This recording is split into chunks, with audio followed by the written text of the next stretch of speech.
Network for the strong, not the weak.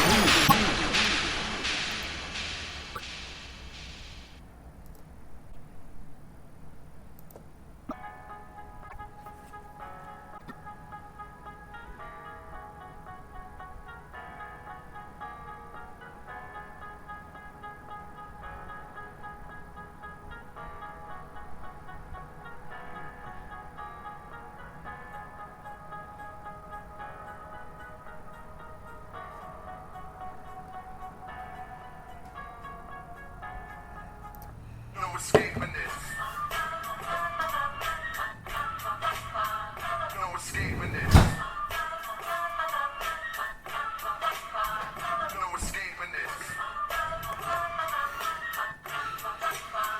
No escaping this.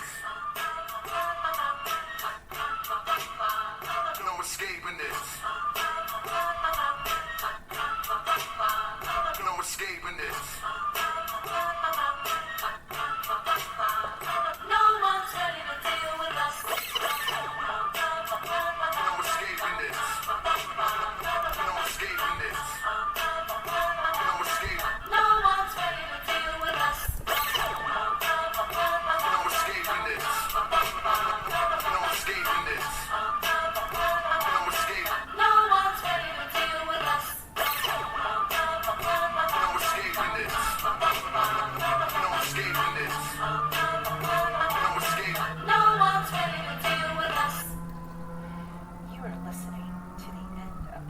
Podcast on Built for This Network, hosted by my man HRap.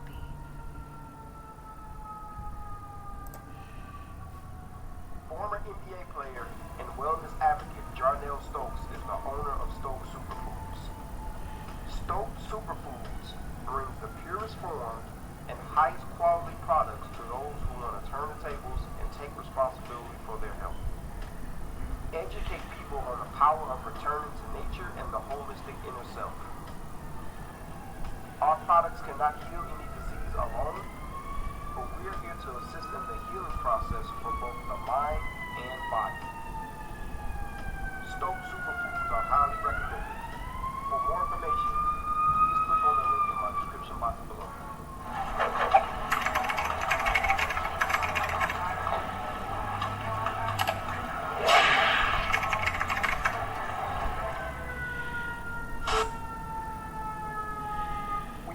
Black Wall Street, it's always about the massacre, or what they call the Tulsa, Oklahoma riots.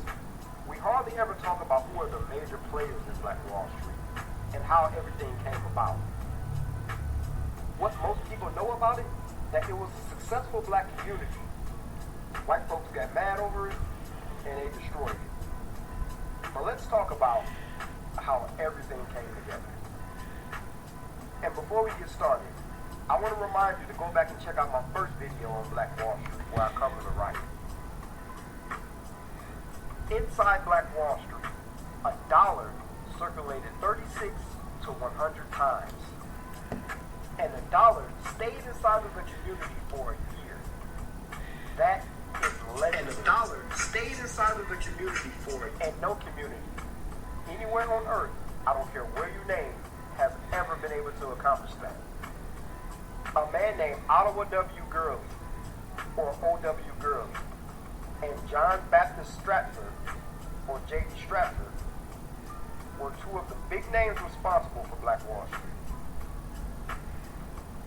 They were able to convince black folks to pool their resources together for a better economy. They bought up all the land, and they got it popping. They built homes, schools, grocery stores, anything that you can think of, anything that comes to mind, they had it. They even had their own planes. And both of them had their own hotel. They named the street Greenwood Avenue after the town in Mississippi where a lot of black folks were coming from. O.W. Gurley was born in Huntsville, Alabama on Christmas Day, 1868. He moved to Oklahoma in 1889 during the land rush, and he came to Oklahoma with the mindset of black empowerment. During this time, Negroes in the tens of thousands moved to Oklahoma because they saw a mecca for the black establishment for Black Wall Street. J.B. Stratford came from Kentucky, and he moved to Oklahoma in 1889 as well. He also came with that same mindset, black empowerment. These brothers even had their own banks. See, white folks didn't like that. They didn't like going to black banks to borrow money. The apartment buildings they built, they only rented out to black folks. Their hotels were for only black folks. Everything was black. And all of their businesses competed with the finest businesses in Oklahoma. They were either right there with them or they were dominating. White folks didn't like that. O.W. Gurley and J.B. Stratford took advantage of the oil industry. As the oil industry boomed, black folks from everywhere were moving to Tulsa. In 1914, the Muskogee Skimitar newspaper reported O.W. Gurley's net worth to be over $150,000, which is the equivalent of over $3 million today. And J.B. Stratford was his equal. You had people inside of Black Wall Street who were driving the Ford Model T car at that time. From that era, equivalent today is like driving a Rolls Royce Phantom. O.W. Gurley was also a sheriff's deputy. Don't let what happened during the riots fool you as if we just rolled down and didn't fight back. Go back and watch my first video, and I'll tell you what happened. But speaking of that, we always protected what was ours. We fought to the end. Whether we were outmanned, outgunned, we still fought. Like I always say, we have never laid down and accepted slavery. Never. And we've always fought back. And even after slavery, anytime we're met with violence, we respond. Men and women inside of that Greenwood district, they carried guns on them. And many disputes were settled by shootouts. One day, JB was walking through the Greenwood district. A white man pulled up on him and started harassing him. Started laughing at him and making fun of his skin, talking about how black he was. JB snatched him up and put the bangs on this dude. Beat him to a bloody pulp and left him laid out bloody. We can do this again. It's nothing. We just gotta come together. It's literally just as simple as that. Coming together. If we can get away from this every man for himself mentality and get away from this competitive nature, we can come together and we can have Black Wall Street all over again. We spend $500 million on hair and hair care products. We are the #1 consumers in the seafood industry. We make all these designer brands rich.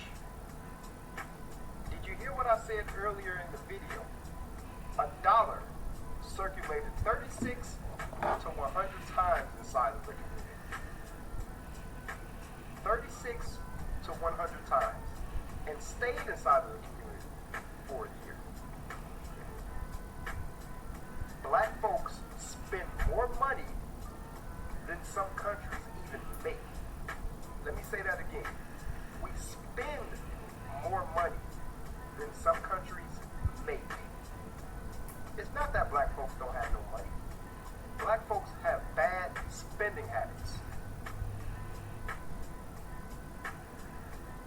Hey, like your boy said though, give me your grits. Give me your grits. Just give me your grits.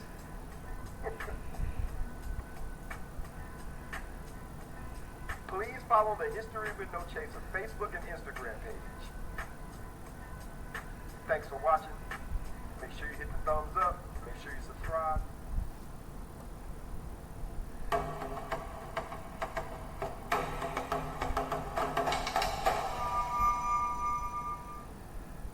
Thank you. This is your man HRap B. Coming at you live and direct on Built for This Network. This is a simulcast with Built for This Network as well as YouTube. Primarily, this is a Built for This Network production. And again, I am HRap B. Thank you for tuning in. As usual, I need you to hit the like button. I need you to hit the subscribe button. I need you to hit the notification button. Go up to all. And I salute you and thank you for all of the above. As usual, I want to let you know this is a podcast. I say it every week, and it's important that I say it twice a week. And it's important that I say it twice a week because the reason I say it twice a week because I consistently get people to say they miss my show, and it's impossible to miss it. This is a podcast. That means it's on-demand entertainment. There is no more appointment entertainment. Primarily, those are the major networks, ABC, CBS, NBC. When you get what you want, that comes at you on demand, right? Now, you can catch up with me or anybody on our network at Built for This Network on Spreaker.com, Built for This Network on YouTube. It's a separate YouTube page. Apple Podcasts, Spotify, iHeartRadio, Podcast Addict, Deezer, Amazon, and Podcast Friend. Hey, it is what it is. I don't make the names, I just call them out. Thank you for tuning in. If you don't have time to listen on the live days, and again, the days have been moved from Tuesdays and Saturdays to Tuesdays and Thursdays. None of your business when I do it. And that's how it goes. You know? There it is. With that being said, I want to salute to my family. Everybody knows, and if you listen to me every week and you continue to support me, you'll know that my family plays a major role in my life. Everybody connected to the Whitmore family, the Pollard family, the Bailey, Turner, Cotton, Thomas, Thompson, Harper, Shaw, Chris Lansdowne, Liggins, and my father, my mother, my brothers and sisters. We are the Williams clan. Yeah, my family's so important I couldn't even remember their last names. But that's neither here nor there. You see me fidgeting. For those who have noticed that I've had some text messages of what I would say. I fidget a lot now. The reason I'm fidgeting is because I've had a back injury. And when I sit upright too long, my back pains me tremendously. So I have to shift and move until I get my back fixed. So please bear with me. And with that being said, I want to talk about a few things. I wasn't even going to address some of the things that he addressed in the video, but I am. Because it goes right into what I'm talking about. As you saw, and it ties into the tirade I went on Tuesday. I was seriously upset with myself. I wasn't upset with anything in the world. I was disappointed in myself, but that's neither here nor there. But I mentioned Tuesday. What I mentioned Tuesday was this. I am eliminating people who have a glass half full mentality. I'm not telling you that I'm no longer going to be those people's friends.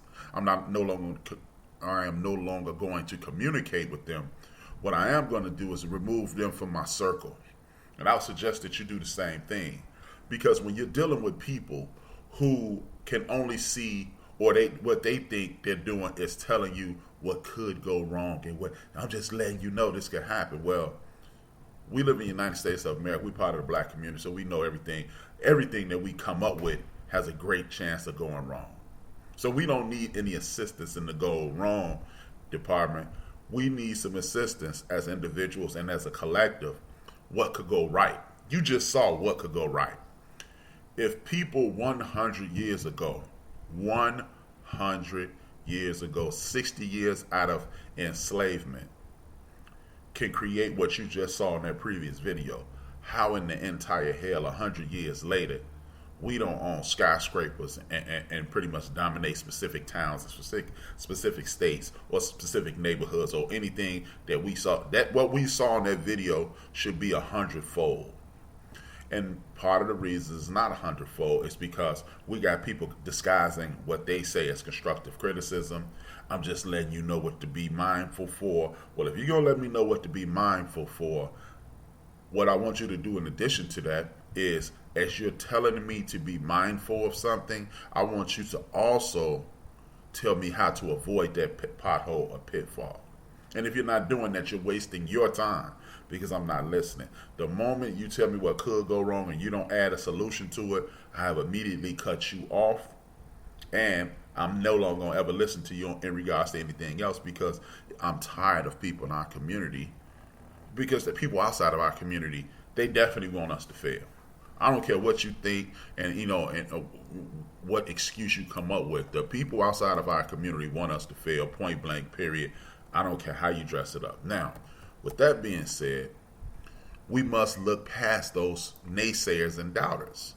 It's not cool to think about that. It's not even cool to let that into your mind, because the one grain of salt worth of doubt will destroy a mountain of an idea. So those are the things that we have to be leery of when we are sharing our ideas and sharing our personal dreams and things of that nature. If anybody enters your realm and say this could go wrong, remove them from your realm. Otherwise, you will suffer the consequences, in my personal opinion, right? Now, I have some bad news to spread, even though I said I'm just talking about positivity, but I want to bring it to our attention. See, you hear about us breaking the law on television. You hear about us having nefarious activities. We got the crate challenge, the bucket challenge, the ice challenge. We've had so many challenges. We hear about all the things we do wrong. What we haven't heard about that's wrong, and we got Black Lives Matter. We got all this stuff going on. Over 50 young black women, girls and women, have disappeared this summer, and nobody's talking about it. And this is in the New York tri-state area. Now, you may think, oh man, that ain't bad. It's 25 million people over there. But if it's your niece, nephew, sister, cousin, wife, girlfriend, it would be important to you. So I want the sisters to start coming together, and traveling in packs. Check in with your significant other, check in with your brother, check in with your uncle, check in with your friends, and make sure you're not in a bad situation, because I can't afford to lose one more black lady from the community, because I just can't. It don't make a difference why. The black woman has been supporting the black man since the creation of time. From what we understand, the first person ever was on earth was a black woman.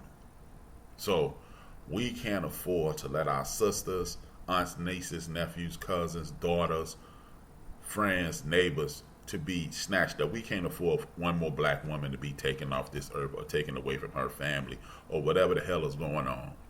Nobody's going to talk about it. Michelle Obama had that campaign about 6 years ago, bring our girls back. Well, we need to reinstitute that plan, bring our girls back, because that's ridiculous. For 50 black women to become up missing in one tri-state area and nobody even talk about. You never hear one word about black women being kidnapped, nabbed, snatched up, or anything in that. We never hear that. We never hear it, man, and I'm tired of not hearing it. So, since ain't nobody gonna talk about it, we gonna talk about it. I'm gonna continue to do the research in regards to what's going on. I'll keep you updated, but I know one thing: we cannot afford to lose anyone in our community. Period. Point blank, end of sentence. I'm not trying to hear it. And these sisters out here, they raising our kids. They're feeding our kids, they're educating our kids, they're taking care of us.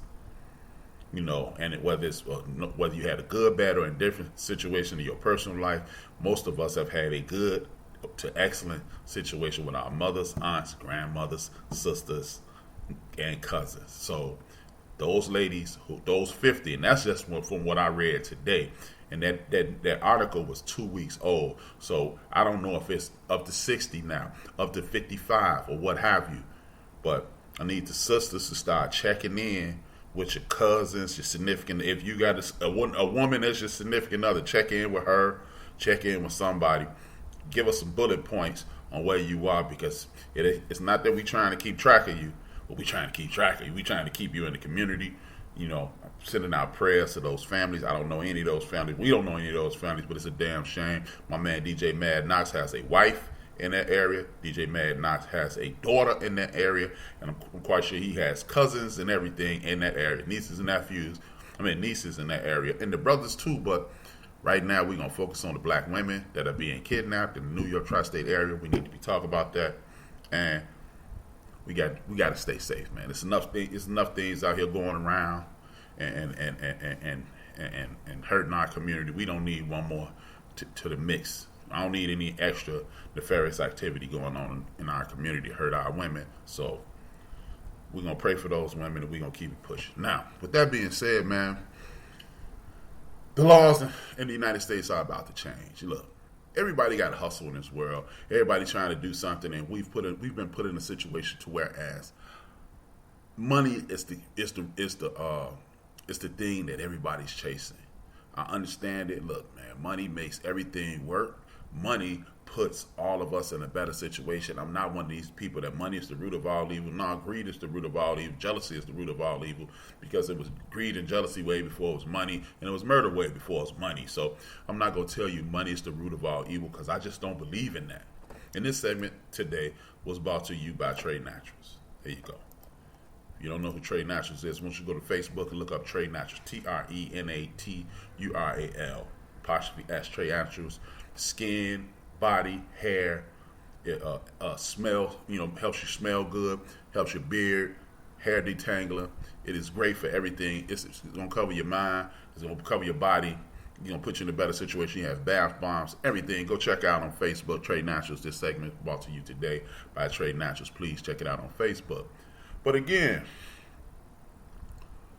I understand everybody has a hustle. A lot of people have a hustle. It's what we do in America. We come up with, hell, this is a hustle, right? I'm getting people to pay attention to what I'm saying, and hopes to continue to grow up my network so I can enhance the lives of the people that are supporting me, and I enhance the lives of people that support me to enhance my life, and so forth and so on. It's a matriculous situation. We're gonna do it every day. We're gonna keep it going, right?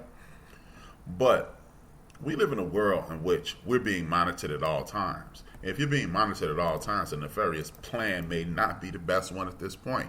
Our cell phones, our listening devices. I guarantee you, if I say my name, HRap during this podcast, and you open up your phone and the phone here, it'll pull up Built for This Network, or it'll pull up something along those lines. I've done it far too many times. So for you to believe that, for one, you can go on Facebook and promote some type of illegal activity, that's not wise at all. And second of all, look, we're in the midst of a pandemic, and the world is watching every criminal, because, hey, these municipalities are making money off incarcerated bodies. Let's just get that straight. People are making money off incarcerated bodies.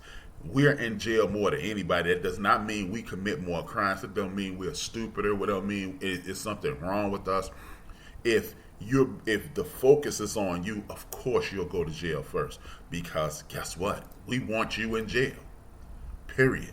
We can pretend that the system isn't rigged against us if we like, and you can do it if you like, and I understand. If that's what you want to believe, I have no problem with you believing that. But the reality of the situation is this: we're being targeted. And if we're being targeted, we cannot get caught up in what the next wave of criminality is, this vaccination thing. When people getting these fake vaccination cards, those are going to be felonies. That's going to start carrying more weight than a drug charge. Well, if you don't believe me, look at it this way. There's you've heard of the FBI, CIA, DEA, and you heard of the drugs and firearm thing. Now, drugs, firearm, and tobacco. When I was younger, I always wondered, okay, I get the people selling guns, I get the people selling drugs. But what I don't understand is why do they have an organization designed to get tobacco? Because what you don't understand is this: when your friends, we got friends and buddies who standing outside selling loose cigarettes, and we thinking that's nothing. You buy a pack of cigarettes, you can sell them the way you want to. But what you don't understand is this is a hustle as well. You heard our great ancestor Malcolm X mention that every bottle of liquor that comes into the hood has a government stamp. Well, that same government stamp is on cigarettes too, right?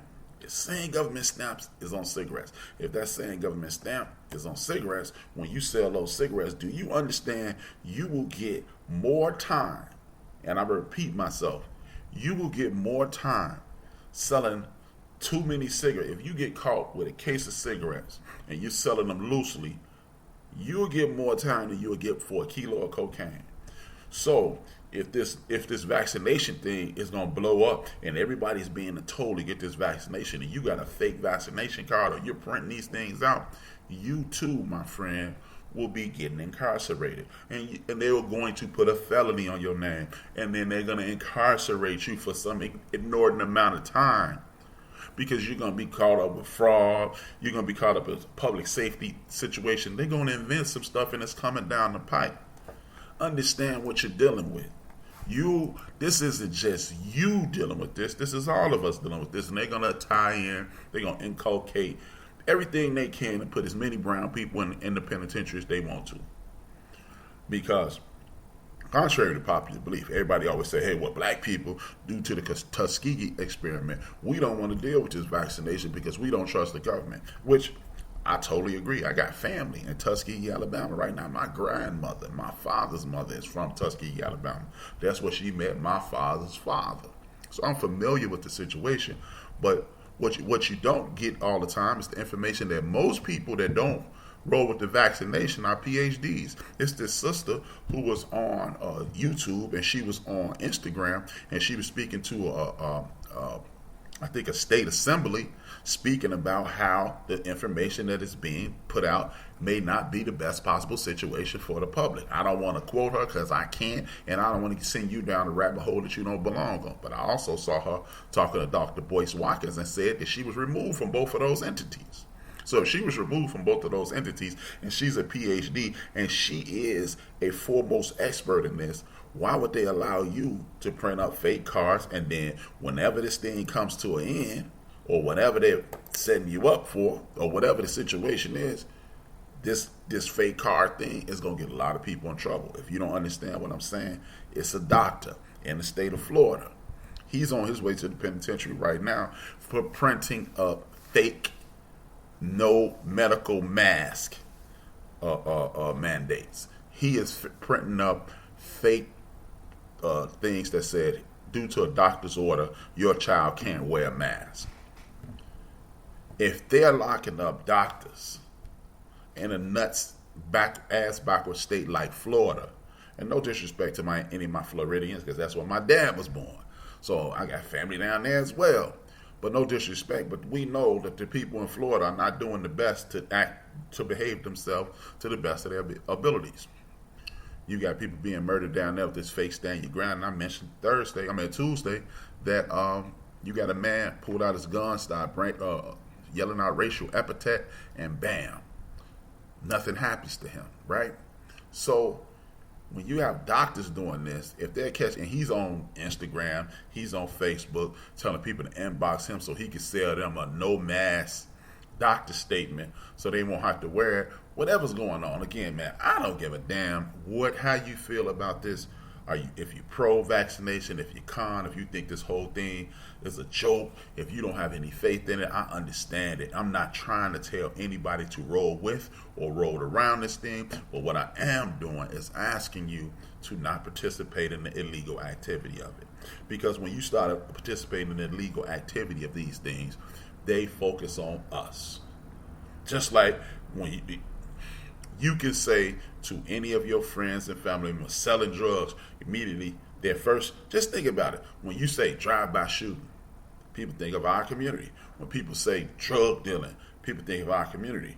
But look, if drugs is $1 billion industry in the United States of America alone, how is it that 13% of the population, and what you don't realize is this: the average community in the United States of America only has 5% criminality. So how could we possibly be generating millions of dollars? But if we can't be in jail and selling the dope at the same time, y'all. But they have subliminally brainwashed us into believing that when you say drugs, when you say criminality, you think black. So if they're pushing these things to you, we can no longer buy into their narrative. And if we're going to buy into that narrative, then again, as I stated at the top of the show, we've already been defeated, and that's why we don't need negative people around us. Is it people in our community doing wrong things? Yes. But I would argue For every one person that's breaking the law in the United States of America that look like us, it's 25 of us that get up and go to work and don't have no problem doing what we have to do, and we're busting our behinds. Now, if you want to talk about something ridiculous, yeah, you can mention, well, I got a bunch of people, but everybody else has a bunch of people too. But for whatever reason, we're not being put on blast. I mentioned this once before when I was my freshman year in college. Had a professor ask who commits the most crimes, poor people or rich people. Everybody assumed poor people, but rich people commit the most crimes and they steal the most money, period. But you don't get that. You do not get that on television. That's why we have to deprogram ourselves. That's why I created a program like this, to let people know that, hey, it's not our job to commit crimes. They didn't create some monster and make us criminals. What they do is focus on you, and then they grab you. The two biggest criminal organizations on earth, and that means including the United States of America, the Russian Mafia and the Asian Mafia. So how in the hell don't you ever see those two entities on TV? They're killing each other. We're not going to the Asian communities killing them. We're not going to the Russian communities killing them. We're not. But those are on TV. Hey, man, you have several drug cartels between South America and Central America and Mexico, but you never hear about them. And those cartels are here in the United States of America. We only hear about us, which means there has to be a plan to make you have less faith in yourself, and then you destroy yourself. And every time somebody shoots a gun in our community, somebody goes, see, but that's not the real truth. That's just not the truth, folks. I'm sorry, it just does not go that way. And if you want to believe in that, I don't have a problem with you believing that. I understand. But the reality of the situation that most of us get our asses up and go to work every day. All you have to do is sit around a group of black people and you will hear just about each and every one of them complain about their job. I'm sick of this. So how is it that everybody's sick of this, but ain't nobody doing, and most of us not doing any crime, but we keep doing this. But you got people creating these fake vaccination cards. They're not from our community. You got doctors creating this mayhem. He's not from our community. He's a white man. He was a white man. So we're gonna have to stop buying into these things, man. We are going to have to stop doing this. Something else. And this is a conversation I had with a fellow podcaster. She said I could use her name, so I'm gonna use it. My sister, Girly Girl, and her husband, my man Mandelion. I asked my sister, Girly Girl, to stop. You know, I didn't ask her to stop, but what I want her to do is create a podcast around the things that she's been doing. She has a wonderful podcast. It's an adult podcast talking about intimacy and things of that nature. It's a lot of fun. We be in there cutting up, acting a fool, and it's a lot of fun. I do it every chance I get. I'm in there. I cut up. We share poems and jokes and laugh and joke about each other. It's a blast. Check it out. It's on New Max Radio. And it's called Tasty Talk on Tuesdays. I think it's at 9:30 p.m. Central Standard Time, which is 10:30, or 7:30 Pacific Standard Time, depending on where you are in the country. And my sister is a big-time TV buff, much like myself. And I think that's how we became friendly, right? Because, you know, we would, while we in the Tasty Talk thing, we're cracking jokes and everything. We having a good time. We making television references, and we have a glorious time. But my sister has a gigantic following. Her and her husband, Mandelion, they have a nice following. And she posts something on her page about the most popular TV shows every week. And she has a lot of traction in her little group. And I told her, I say, Gigi, stop making Mark Zuckerberg money. See, you're looking at this, man. When I got on Facebook, it was only like a couple 100 million people on Facebook, and that's crazy to say, a couple 100 million. But that was, I mean, when you think about 7 billion people being on the planet, a couple 100 million is a lot of people under every circumstance. But it wasn't as massive as it is now. Gigi has people coming to her page every day because she's dropping cool content and questions about our most popular television shows, and she having people engaged. And I say, Gigi, I just sent her a private message. And the only reason I'm putting her on blast, and I said, I'm not going to say your name, but she said, you can say my name. I said, why are you making Zuckerberg money and you own a podcast network just like Bill for this network? I say, what you need to do, and I even offered her a name that me and my main man D Great, he's in the chat room right now. Me and him used to do a show called Couch Potatoes, and we talked about television shows and it picked up traction, just like the show that I'm on Monday night on BS3 Radio. It's called The Forecast. Me, my man Wilkes, my man Dog, and my man Ben, we do a show called The Forecast, and we talk about movies as well, but we do individual movies. Gigi and her husband is talking about television on a massive scale. I said, stop making Zuckerberg all this money, because every time you pick up traction, he's feeding people to your page. And when he feed people to your page, he's going to have ads there. And when those ads there, they're going to see sneakers on sale. They're going to see car. They're going to see everything. And if you don't agree with me, this is what I challenge you to do. Right now, you can even stop listening to the show to prove me wrong. I want you to go to Adidas.com. Most people wear Nike. Go to Adidas.com, scroll through the page for about 5 minutes, and then go to Facebook, and you will see, and scroll through your timeline, and you will see an Adidas ad. Gigi is putting that type of traction on Facebook because she has a couple hundred people interacting with her. And I asked her, why don't you just do it? And you can even use the name that me and D-Gray had, because we're not doing the show anymore. Call it the Couch Potatoes. You and your husband, you have great chemistry, you have great interaction, and you could potentially blow this up. I'm going to support it. I'm going to request that you guys support it, and I hope they do it. And she said it was something to think about. She kind of dismissed it initially, and then she came back about 4 hours later. She was like, HRap, thanks for putting that on my mind, and I hope she does it. The reason I'm bringing that up is this, people. As you saw in the video at the top of the show, please, if you didn't see it, you don't have to watch the whole show. Just wait till it ends, go back to the top of the show, because that's more important. I need the support, but I want to inspire you guys more than anything. But as they said on top of it, if we're spending more money than some countries, which we are, countries which we do, and we're making other entities rich, which we do, why don't we make each other rich? Why ain't we tuning in to Red Beauty? Why ain't we tuning in to DJ 12 and Ali and all these people, Ramal and all these other people who aren't here with us, who support us? We have to start supporting each other, getting that traction through, because you tune in to D Gray show before his music start playing. It's an O'Reilly's commercial coming on. So he's making entities money, because we want to dig what D Gray doing, and we're going to dig what Emma doing, and my man Dave Bailey from out here in Chicago, one of my big bros, looked out for me when I was a kid a lot, and things like we doing all this support. Gigi has a following, and she's entertaining. Why isn't she doing it? And with that being said, I might be top 5 silliest dudes in the world, so maybe I need to come up with a show that's less serious than this. So what I'm asking you to do, stop making other entities money.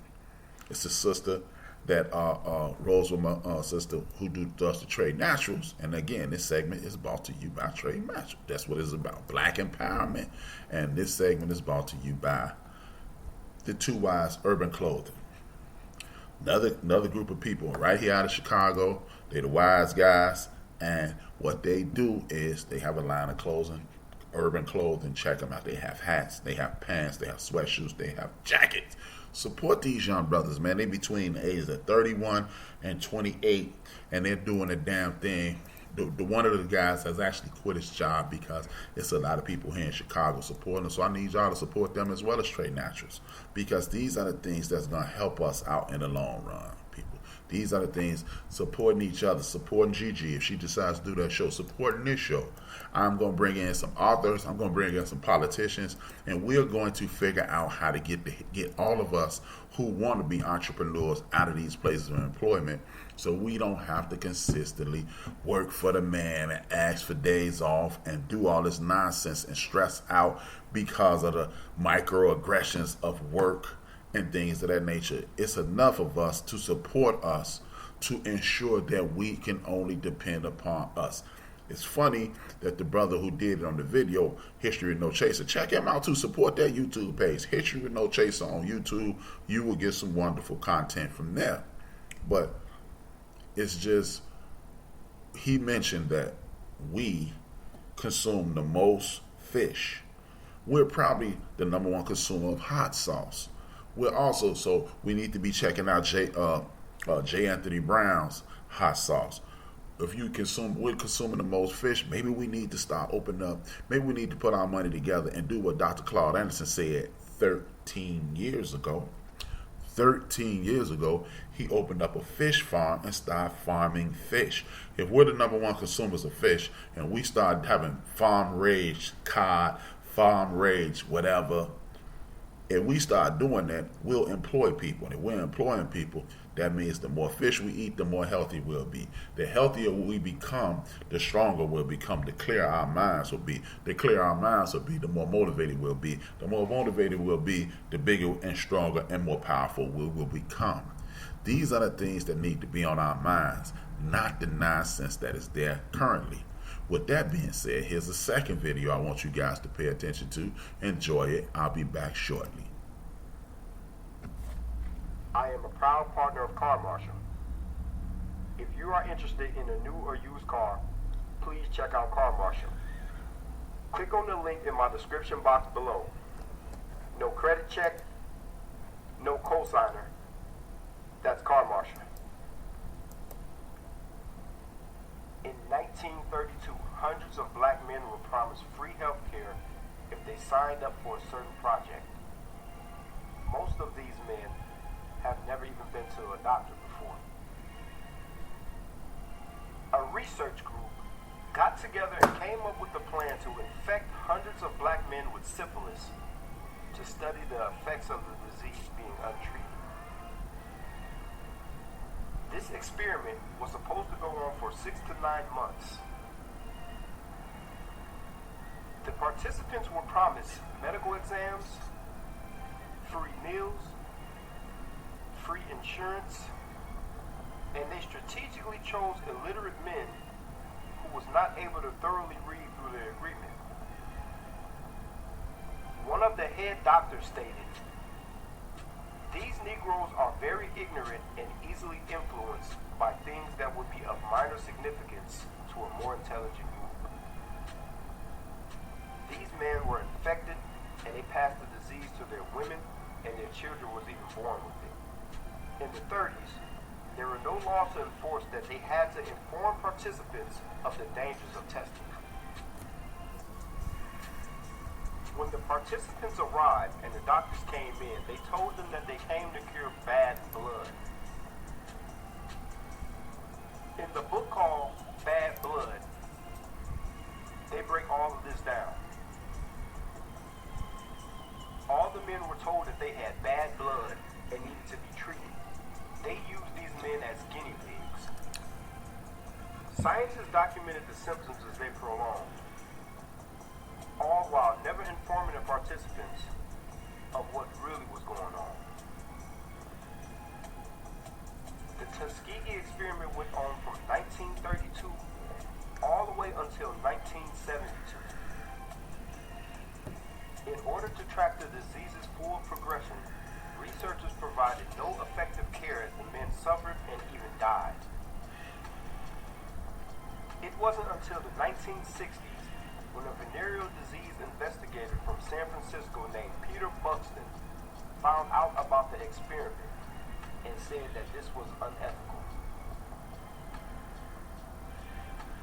Peter Buxton leaked the story to a reporter from the Associated Press.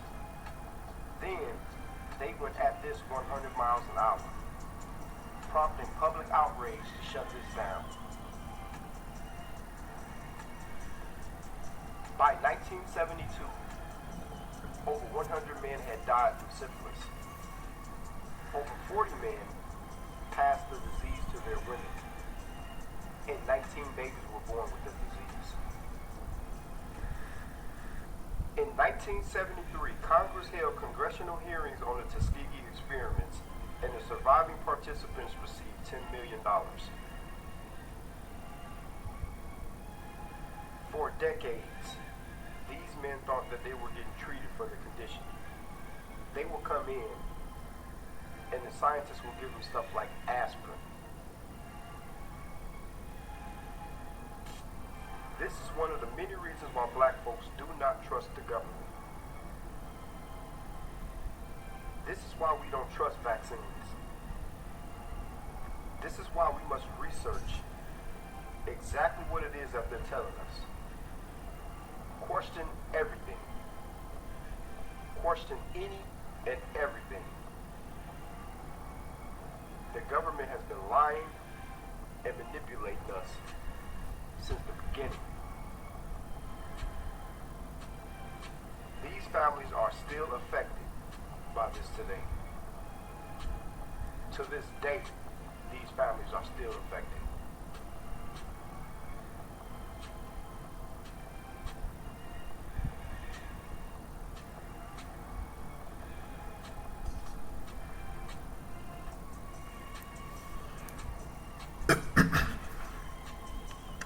Long battle, all these long years. The 8 men who are survivors of the syphilis study at Tuskegee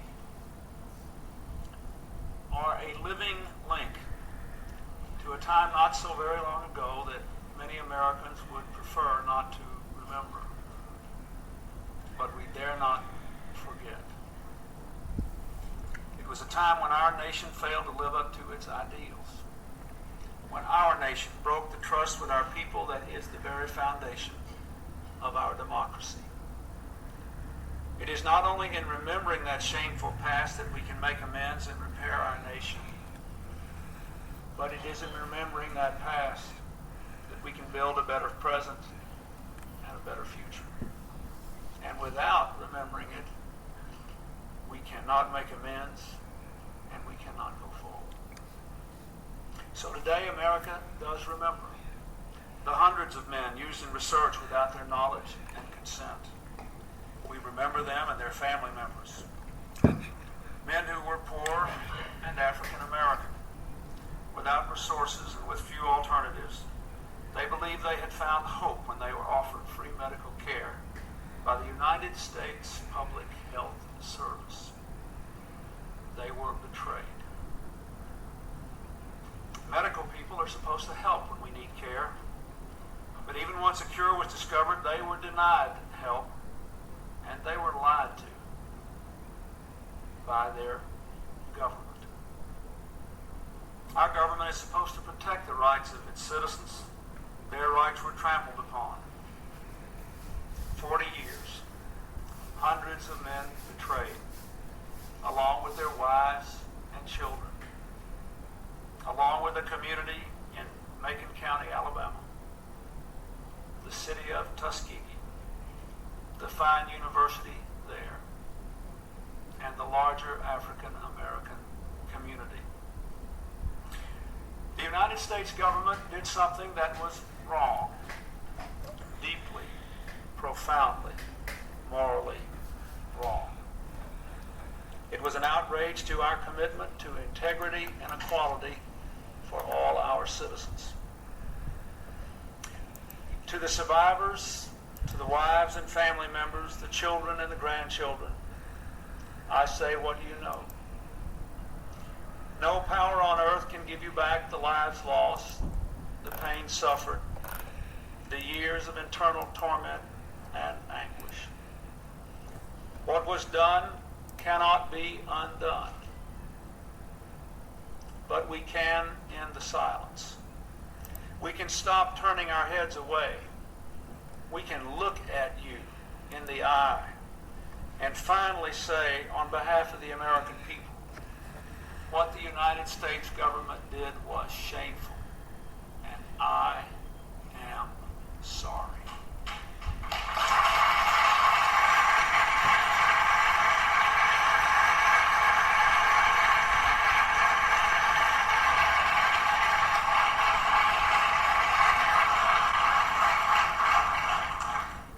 The American people. Now, thank you for returning. I would thank you for staying with me. This is the End of the Bench podcast. I am HRap on Built for This Network as well as YouTube. It's a simulcast. Thank you for tuning in. But as you just heard, you heard what I believe is one of the most shallow apologies in the history of conversation. I am not a fan of William Jefferson, former President William Jefferson Clinton. You will never hear me say anything positive about him. Period. Point blank. In a sentence. I never voted for him, and I saw he was full of it back then. because I can show you some videos of him planning to incarcerate our brothers and sisters, and that's neither here nor there in regards to that. But you heard what he said. They attacked uneducated, uninformed, and financially crippled black men. Now, a lot of us can say, well, they shouldn't have been creeping and this, that, and the third. But again, we're going to use their terminology. We're not going to do no victim shaming. Not on Built for This Network, not on End the Bench podcast. We're not going to do any victim shaming because we're not.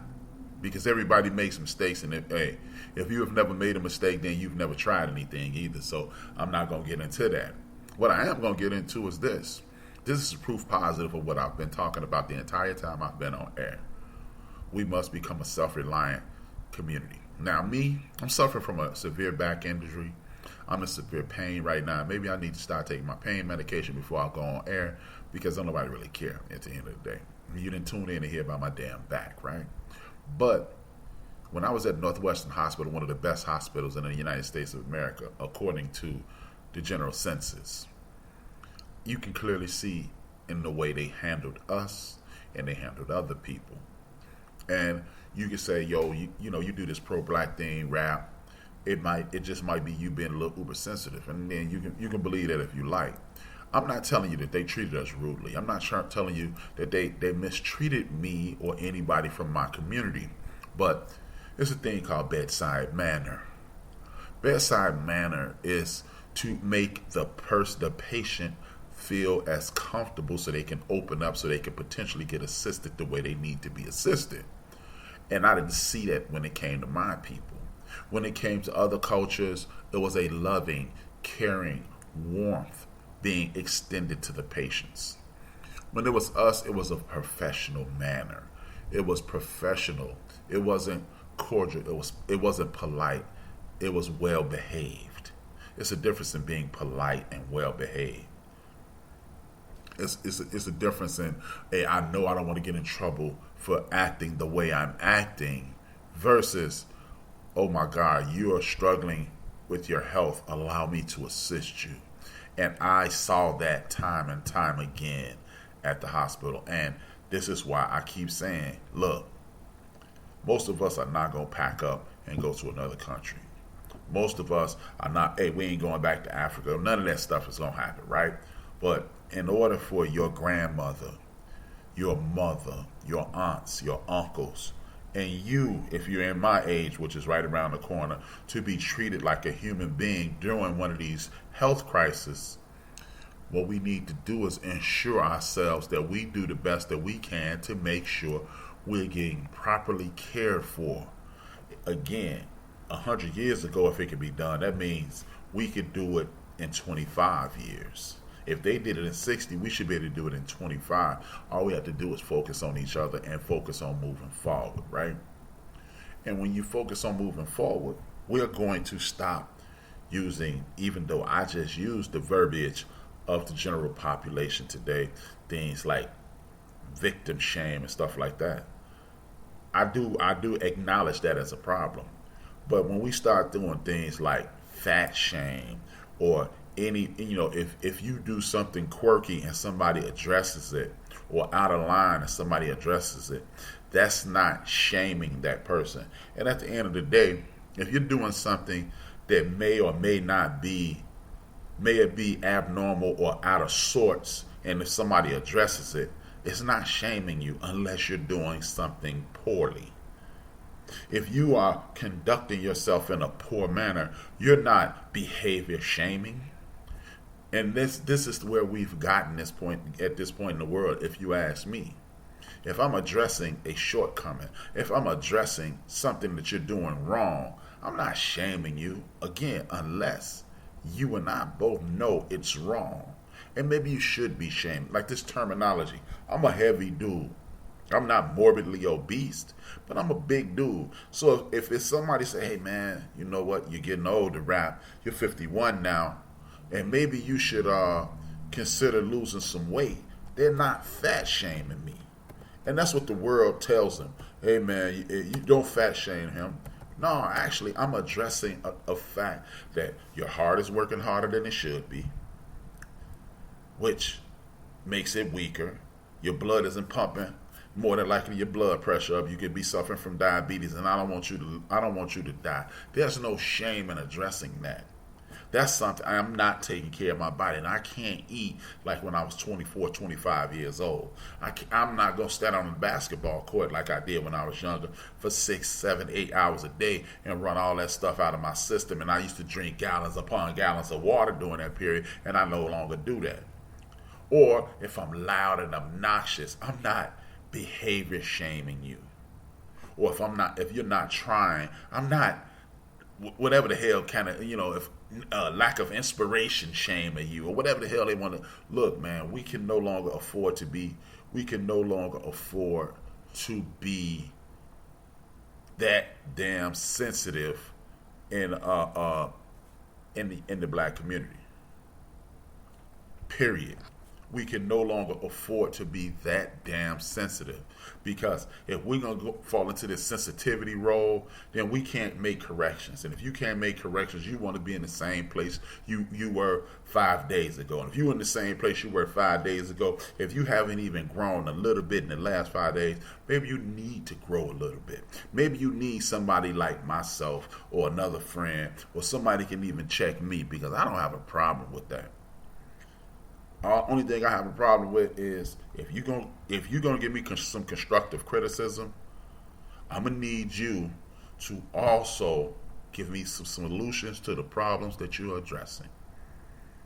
If I'm too fat, say, yo, bro, maybe you need to start walking a little bit, because walking is the easiest way to lose weight. It'll knock down your stomach, it'll strengthen your legs, and it's not a lot of impact on your knees, and it's easy to do every day. And if you start doing it on a daily basis, you can clear your mind. Don't just say, hey, B, you fat as hell. Now that's shaming somebody. That's disrespectful. But if I'm offering an alternative to what you're doing, then I'm not shaming you, because what you're doing is shaming yourself by not living up to your own potential. So if you offering constructive criticism, that's fine. That's fine. But if you're not, shut the hell up, man. Shut the hell up. But also, we're not going to be so sensitive that somebody can say, hey, man, you need to do this, Rap. You need to do, hey, Rap, you've been at your new apartment for 4 months, or 3 months. Put a picture up, Jack. Start decorating your house a little more. Okay, that you need that. People should say things like that. But if you're going to say, hey, yo, Rap, maybe you shouldn't wear gray t-shirts, shut the hell up. Please miss me with that. So we're not going to be uber sensitive anymore, because we must surround ourselves with only positive people. Only positive people can be in our circles going forward. If you're around us, you are here with purpose. And the purpose is to enhance each other. So if you can't accept the fact that if you're in my community and I want you to be the best, whatever I say to you, I don't mean it in any disrespectful manner. I say it out of love. If you can't accept that, please remove yourself from my circle, and I'll just say, hey, when I see you, and I'll keep it pushing. That's it. I remember being uber sensitive like that. My Uncle Richard used to stand on my head, man. My Uncle Rory still stands on my head. My Uncle Rory stands on my head to this very day. My Uncle Richard will too.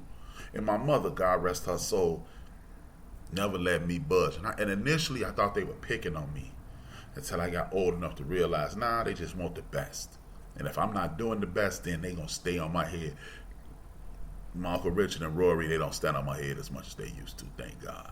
So that means I must be doing something correct. But let me get on here and make a fool out of, make one of those family members, like make these names that I chirp off every week: Pollard, Whitmore, Patterson, Turner, Battle, Cotton, Harper, Bailey, Shaw, Thompson, Cripps, Lansdowne, Liggins, or Duncan or Williams. Let me make one of those names look bad.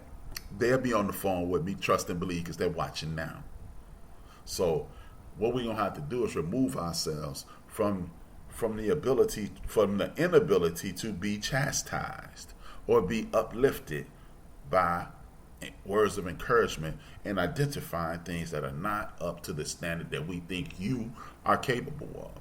So there's no shame in that. The shame is you walk around and let me walk around. You let me walk around with something on my teeth, or something on top of my nose, or something in my hair. That's the shame, because you knew I could do better, and you knew I was better, and you ain't say anything. So we're gonna get away from that too. Something else I would like us to get away from is all this governmental interjection and bleeding the government into our business. This, what I'm about to say, is not going to be a situation that 90% of the people, and at least, well, about 50% of the people, and about 65% of the women are going to disagree with me. Look, people, this interjecting the United States government, or whatever state you live in, government, in your personal business, ladies, gentlemen, please, let's cut this down to a minimum. The reason I'm bringing this up is we got a brother by the name of Clinton Portis. He's a former National Football League stalwart. He's one of the better running backs of his generation.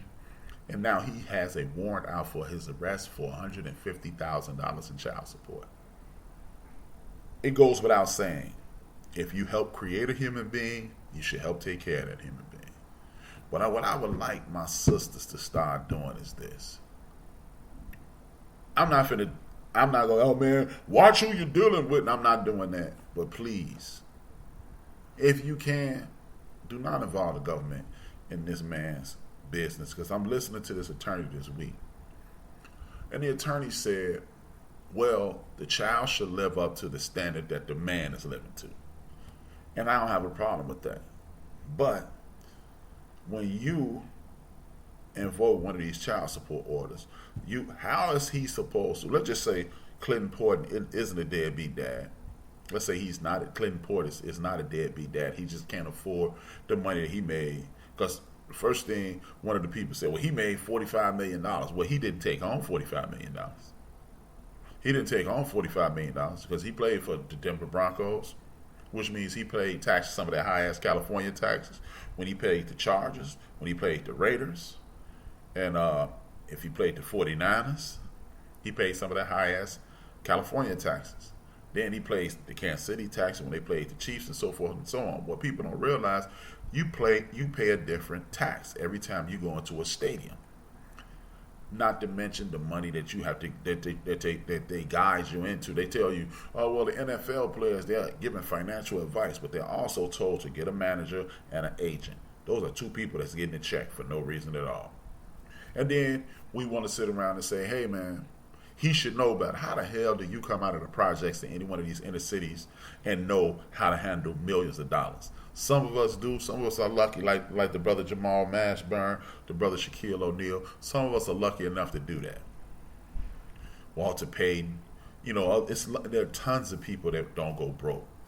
But how the hell do you expect a young 21-year-old person to figure this out? Look, a lot of us were 21 years old, got our own apartment, and 4 years later, we were back in the home, in the crib. We were back at our parents' house, like, damn, how did I do that? You know why you did that? Because you had more money and more freedom than you ever had in your life with no restrictions, and then you ended up right back in your parents' house because you overspent it and overextended yourself. But back to Clinton Portis, and that's why these guys go broke, because they have more money, and nobody thinks I'm gonna bust up my knee and be broke, or I'm gonna get the NFL is not gonna work with me, and I'm gonna be out of the league in 3 or 4 years. You thinking, hey man, I'm killing it, I'm gonna get this new contract, I'm gonna be killing it again, I'm gonna be set for life. Now, in Clinton Portis' case, his manager stole from him, and he openly admits that he was tempted to kill this man. But back to the child support thing. Look, this is just my perspective. I know what I'm about to say. It's not going to be welcomed by a lot of people, but I don't think people should put these men, or these women, for that matter, in child support court. If you don't want to take care of your child, ladies and gentlemen, I would beg you to do the best that you can, because people change every day. I got a home girl. I'll give you a perfect example of what I'm talking about. I got a home girl who put her son's father on child support. Now, he was doing his thing in the streets, and he ended up getting incarcerated. While he was incarcerated, he accumulated a $35,000 debt for that child, but he got out. And then by the time he got out of jail, the young man was about 7 or 8 years old. he worked at McDonald's. He had a job that he couldn't pay that child support. So what he was doing is, every day he got out of school, every time the young man, he walked the young man to and from school. Anytime she had a date to go on, he was there. He was helping her with his homework every day. And he was doing everything that a father's supposed to do outside of the financials.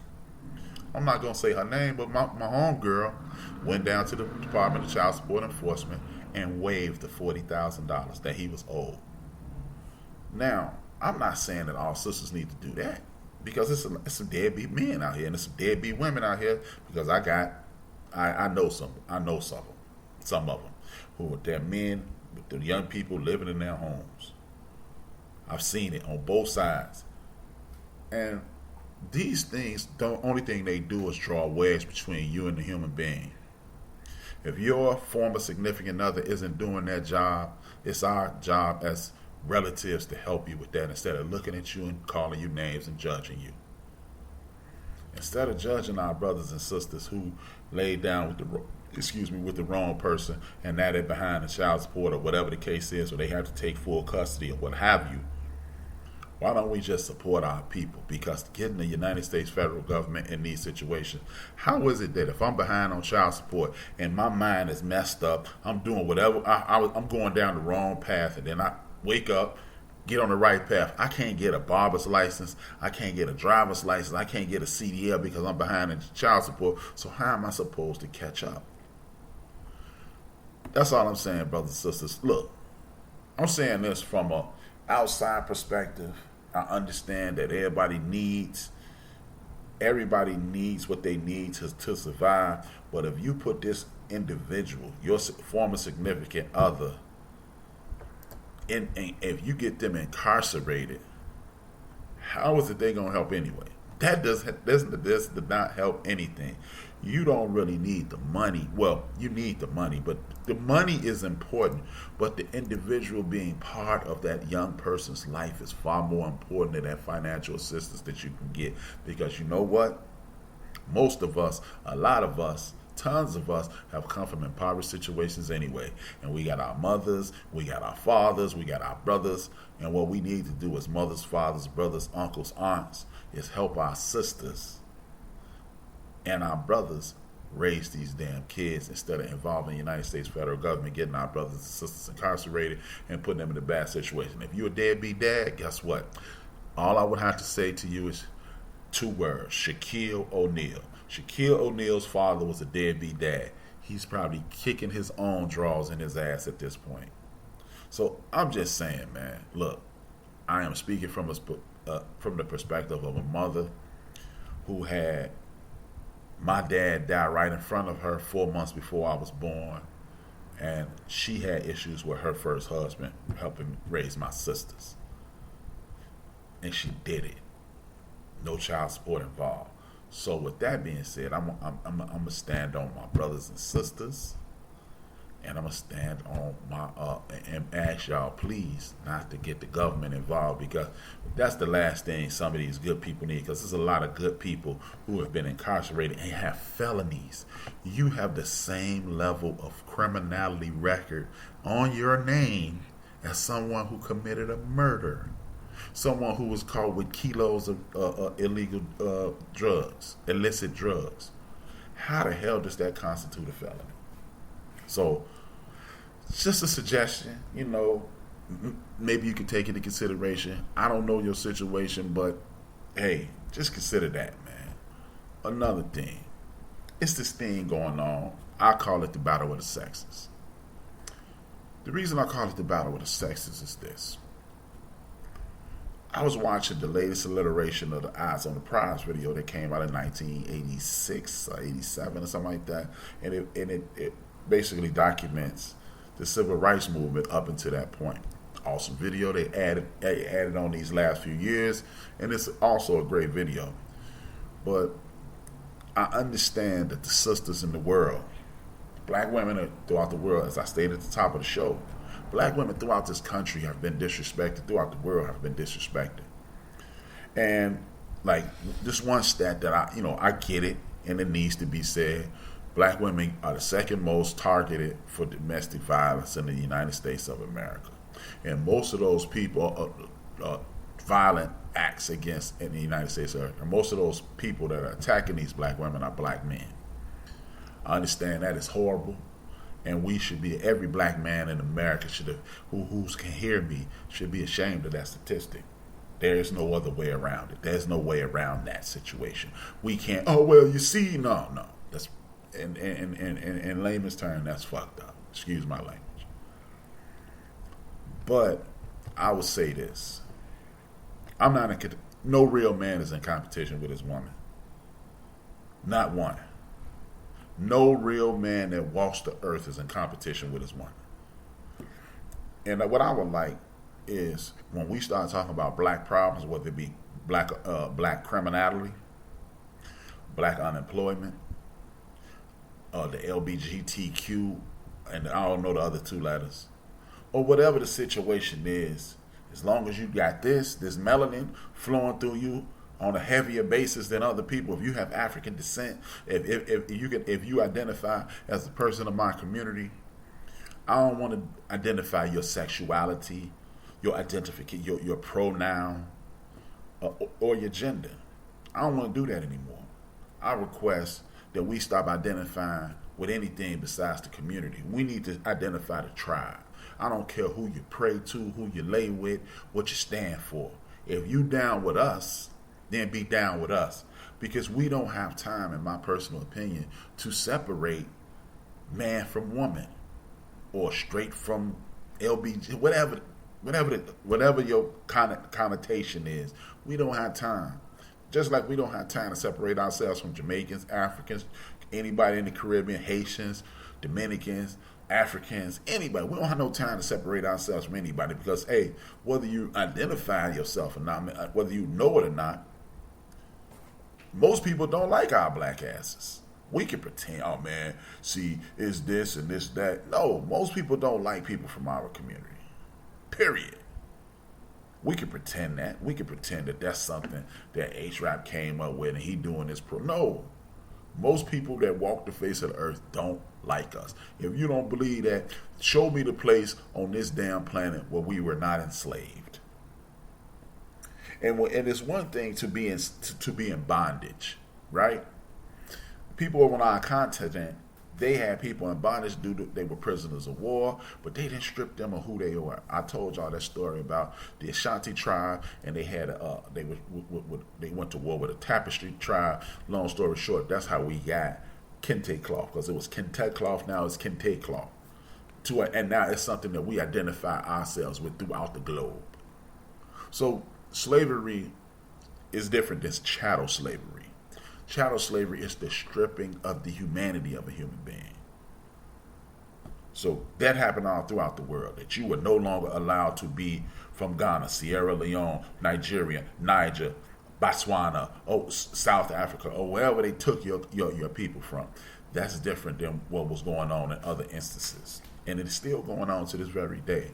So for us to sit up and separate ourselves by men and women or Jew or Gentile, Muslim or whatever, you're playing right into the hands of the people who want to destroy us. Look, if you don't agree with gay, lesbian, LGBTQ, trans, don't do it. If you're a man, don't date a man. If you're a woman and you don't agree with it, don't date a woman. If you're a man and you don't agree with abortion, don't get pregnant.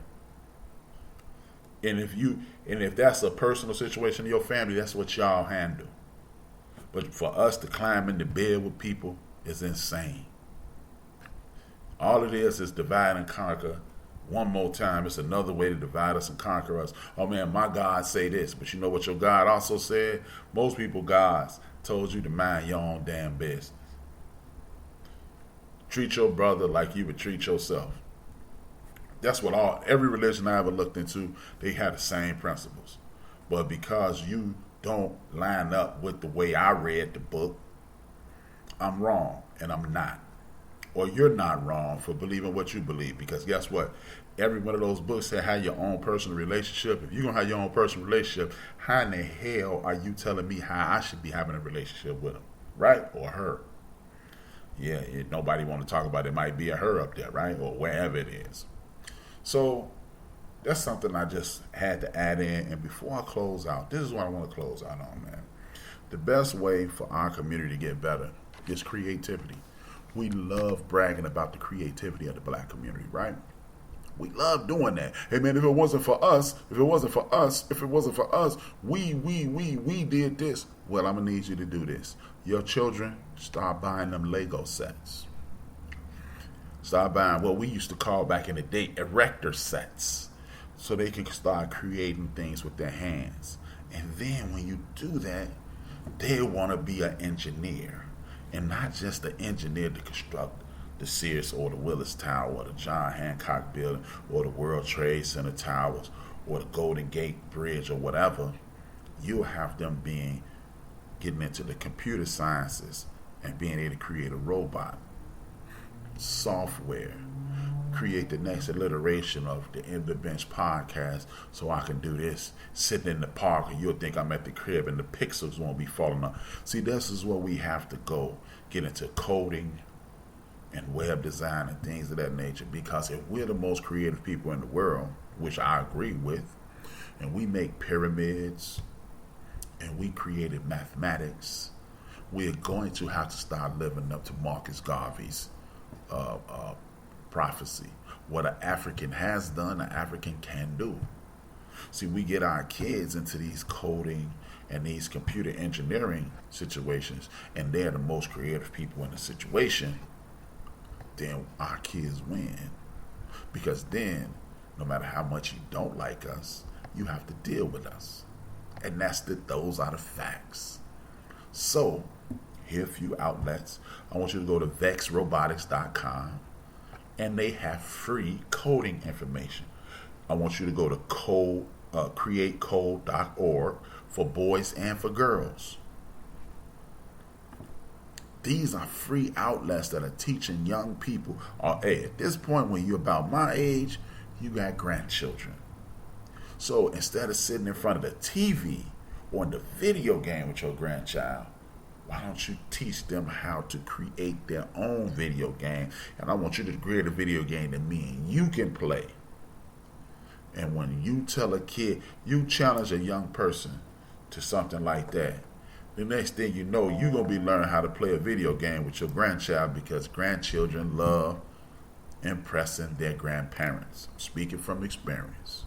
One of my last memories with my grandmother, Dolores Pollard, was I was about 6, and she didn't know I could fry eggs. I fried her up, scrambled eggs. One of the last memories I had. So I took on the challenge. I did everything I did, and the eggs were nice and fluffy or whatever, and she said they were nice.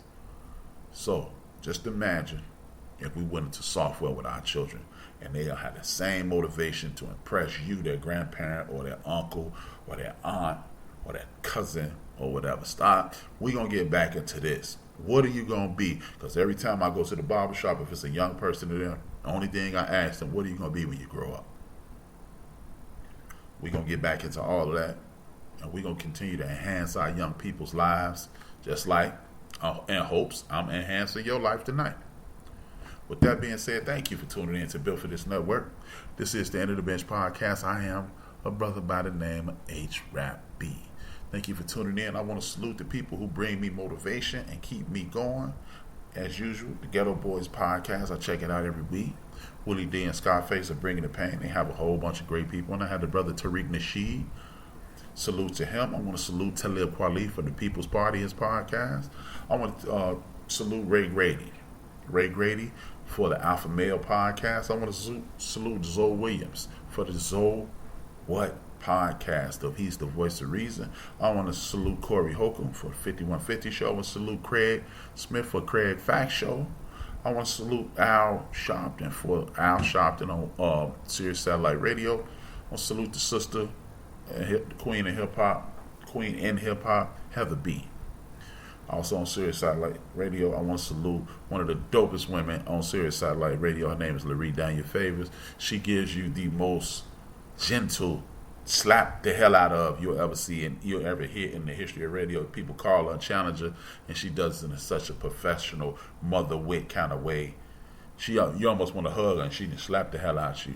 But it's informative, it's fun, it's a righteous show. Love it. And one of the experts in history, experts in culture, experts in politics, Brother Joe Madison, he's an elder. Baba Greg Carr. He may not like me calling him Baba, but he was one of the most intelligent and most well-informed black men I've ever come across in my entire life. And as usual, salute to forget the homie Lamont King, man. Lamont King, a whole lot of fun on Twitter, and he has his own podcast. Can't think of the name of it, but look up Lamont King on YouTube, you'll find it. And then, most important, sister Baba, the Queen Mother, she ain't accepting no Baba. Karen don't play no games. So Queen Mother Karen Hunter, she's insanely inspirational. She gets me up off my black behind every day, and I'm enjoying everything I learned from her and all the people that she do. You know, I want to. If I left your name out, man, salute to my sister Gigi, and I'm using her name. Charge to my head, don't charge to my heart. And as usual, salute to Combat Jack, man. Y'all already know. Dream those dreams and man up and woman up and live those dreams, because life without dreams flows with life without dreams flows in black and white. Life with dream flows in technicolor surround sound. This is built for this network. I am HRap, and you already know what I'm about to say. 2 fingers, 1 word. I'm out.